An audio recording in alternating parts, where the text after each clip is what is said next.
조드레박 신부의 영적 일기, 정성과 기다림으로 아이들이 정원에 꽃씨를 정성스럽게 심었습니다. 그리고 물을 주고 꽃씨 주위에 둘러앉아 물끄러미 그 자리를 바라보았습니다.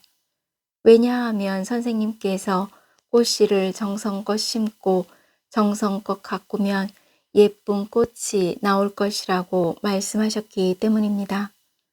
그런데 아무리 기다려도 꽃이 나오지 않는 것입니다. 다음 날 어제보다 적은 아이들이 그 자리에 물을 주고 한동안 둘러앉아 꽃이 나오길 지켜보았습니다. 당연히 꽃은 나오지 않았습니다. 이제 그 다음 날이 되자 물을 주는 아이도 없고 바라보는 아이도 없었습니다. 결국 그 꽃씨는 어떻게 되었을까요? 아무도 관심을 기울이지 않아 싹도 틔워보지 못한 채 그대로 시들어 죽고 말았습니다. 아름다운 꽃이 나오게 하려면 정성과 함께 기다림의 시간이 필요합니다. 그 기다림의 시간 없이는 꽃을 피우게 할 수 없는 것입니다. 행복이란 꽃은 정성과 함께 기다림이 필요하기 때문입니다. 아멘. 오늘 복음을 보면 성모님께서는 마니피캇이라고 불리는 마리아의 노래가 울려 퍼집니다.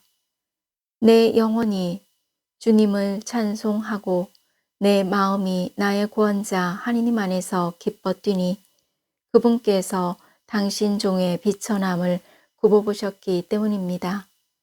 그 자비가 아브라함과 그 후손에게 영원히 미친 것입니다. 누구나 다 고통과 시련의 시간을 겪게 됩니다. 문제는 이 고통과 시련에 갇혀서 아무것도 하지 못하고 주저앉는가, 아니면 고통과 시련의 반대쪽에 있는 행복을 발견하고 힘차게 살아가는가 라는 갈림길에서 어느 길을 선택하는가 라는 것입니다. 그래서 행복은 가지는 것이 아니라 선택의 문제입니다. 실제로 많은 성인 성녀의 삶은 그렇게 행복해 보이지 않았습니다. 특히 예수님의 어머니이신 성모님의 삶은 행복과 거리가 먼 것처럼 보였습니다.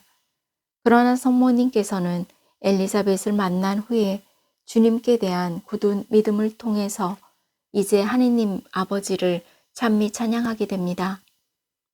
왜냐하면 지금의 삶은 그렇게 행복해 보이지 않지만 이건 역시 하느님의 섭리에 따라 이끌어지는 것이고 결국 하느님을 통해서 더 큰 행복을 얻을 것이라는 믿음의 확신을 하셨기 때문입니다. 한마디로 성모님은 저희 눈에 행복해 보이지 않는 날들 속에서 주님께 대한 굳은 믿음을 선택하셨던 것입니다. 전능하신 분께서 나에게 큰 일을 하셨습니다. 아멘. 사랑하는 고우님들, 햇볕을 고맙게 여기게 되는 것은 추위 때문이며 새벽이 기다려지는 것은 밤의 어둠이 있기 때문입니다.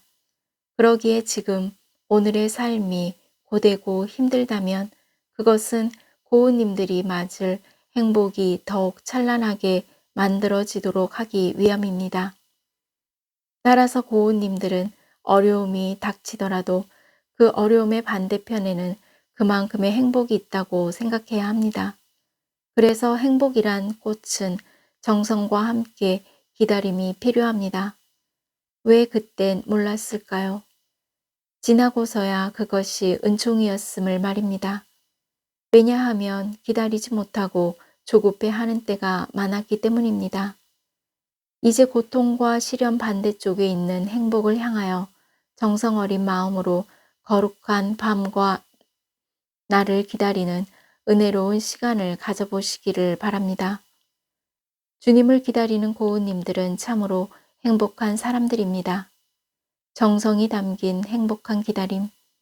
생각만 해도 마음이 풍성해지고 따뜻해집니다. 저희의 사랑과 행복이신 예수님, 어서 오십시오. 아멘. 조오드레 박사제도 정성과 기다림으로 몸과 마음이 아픈 고우님들과 아픈 이들을 돌보는 고은님들, 그리고 고은님들의 자녀에게 주님의 치유와 회복의 은총이 임하시기를 기도합니다. 아멘. 영적 일기를 마무리하면서 이 모든 것을 정성과 기다림으로 얻어지는 축복임을 알기에 지금 어렵고 힘든 지금의 상황들이 반드시 회복되리라 믿으며 예수님을 기다리는 고우님들의 행복한 마음으로 치유와 회복의 은총을 누리시기를 주님의 이름으로 강복합니다. 아멘.